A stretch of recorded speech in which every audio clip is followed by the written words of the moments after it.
Hamba-hamba Allah, teman-teman sekalian, seperti yang telah lalu kita pelajari bahwasanya manusia ini terbagi menjadi dua unsur, yaitu unsur fisik dan yang kedua unsur ruh. Persis seperti HP yang terdiri dari dua unsur, yaitu hardware dan software.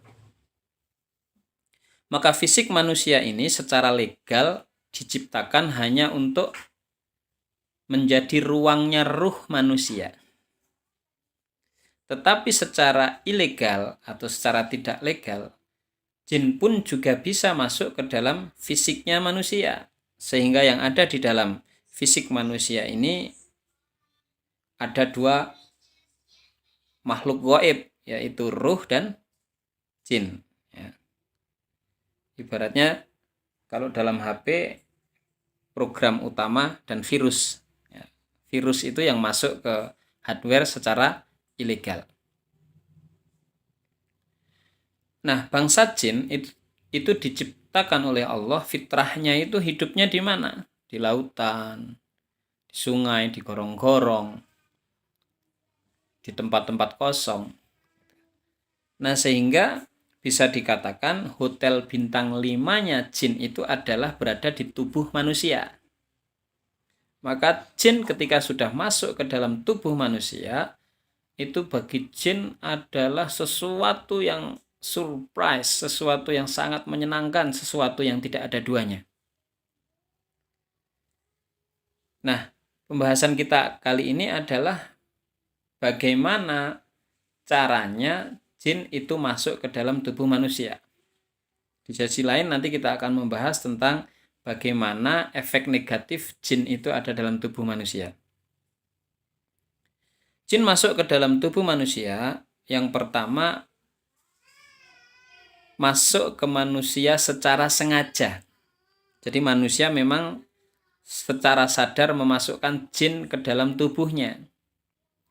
Contoh yaitu manusia yang ingin memiliki kanuragan, ilmu kebal. Nah itu dia memasukkan jin ke dalam tubuhnya sehingga jin membuat dirinya menjadi kebal melalui dalam tubuhnya. Terus yang kedua, jin masuk ke dalam tubuh manusia karena ada orang lain yang memasukkan. Contohnya ketika orang disantet atau orang dikirim jin oleh dukun yang membuat dia sakit, maka ini kategori jin yang dikirim oleh orang lain. Kemudian yang ketiga, jin yang masuk ke dalam tubuhnya ini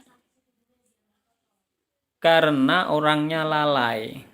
Ibaratnya HP atau komputer itu tidak memiliki antivirus sehingga virusnya bisa masuk dengan leluasa. Nah ini tidak ada yang ngirim, orangnya tidak niat memasukkan jin ke dalam tubuhnya, tapi jin masuk leluasa karena kelalaian orangnya. Nah kelalaian orangnya itu disebabkan karena dosa-dosa dia. Nanti kita suatu saat insya Allah akan bahas bagaimana jin masuk kepada manusia yang lalai. Yang selanjutnya jin masuk ke manusia itu karena mendapatkan keturunan dari orang tua. Ini kita kenal dengan istilah jin nasab.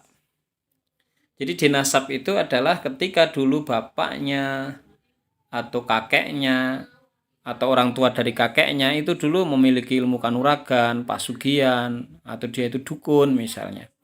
Maka saat orang tuanya itu kemudian berhubungan dengan istrinya misalnya, jin ikut berhubungan tuh. Nah kemudian ketika akhirnya memiliki anak, anaknya ini kemudian memiliki titisan jin nasab. Salah satu ciri anak yang memiliki titisan jin nasab itu dia biasanya indigo. Kemudian yang kedua memiliki penyakit keturunan. Dari dalam kajian keilmuan kita penyakit keturunan itu enggak ada. Atau penyakit genetik itu enggak ada.